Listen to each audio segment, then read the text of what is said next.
Kryeministri Hristijan Mickovski u takua dje me liderin e opozitës maqedonase, Venko Filipçi, ku të dy u pajtuan të bashkëpunojnë në zbatimin e reformave dhe përmirësimin e situatës në sektor strategjik, si është shëndetësia dhe energjetika. Takimi u inicua nga lideri i LSDM-s Filipçi me arsyetimin se institucionet duhet të çlirohen nga kthetrat e politikës. Në demokracitë funksionale, dialogu ndërmjet pozitës dhe opozitës është praktikë standarde dhe thelbësore për stabilitetin e institucioneve.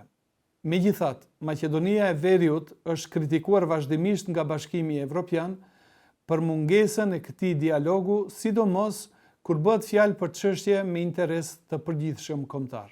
Nga ky këndvështrim, takimi Mickovski-Filipçi është për tu përshëndetur. Por, ajo që mungoi në këtë takim ishin konkretisht temat e trajtuara dhe mesazhet që duhej të transmetoheshin.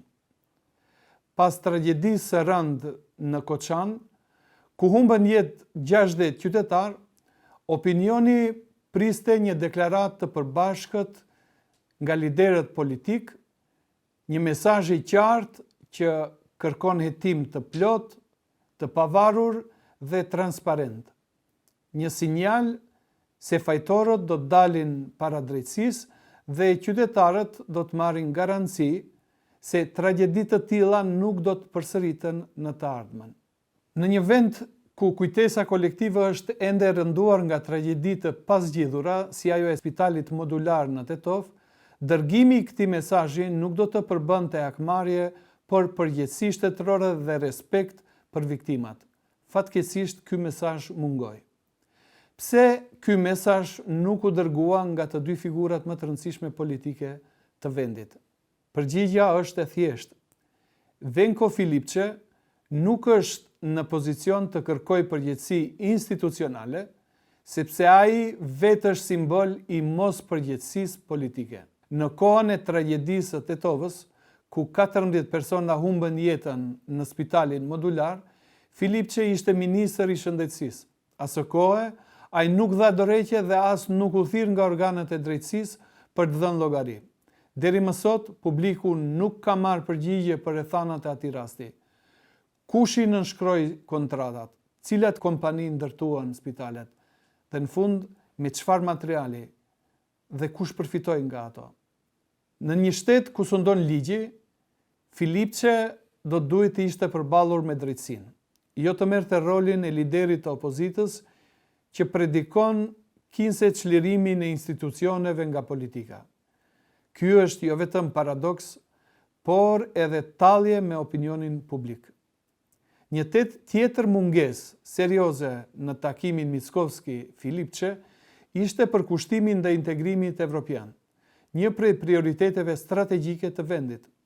Heshtja rreth kësaj teme tregon se për liderët aktual Maqedonës, antarësimi në BE nuk është më prioritet. Në këtë kontekst, lind pyetja, çfarë qëndrimi duhet të mbajnë partitë politike shqiptare karshi këtij neglizhimi? Shqetësimi i fundit që ngrihet për takimin Mickovski-Filipçi është mungesa e liderëve politik shqiptar. Pyetja është legjitime, por e kontestueshme është kush e shtron pyetjen. BDI. Si duket, Ali Ahmetit vonë i ka dalë gjumi. Pas 22 vitesh në pushtet, BDI nuk ka tradhtuar vetëm interesin shqiptar, por mbi të gjitha veten. Ai ka braktisur parimet që dikur i artikulonte si vlera, bashkimin, demokracinë, integrimin.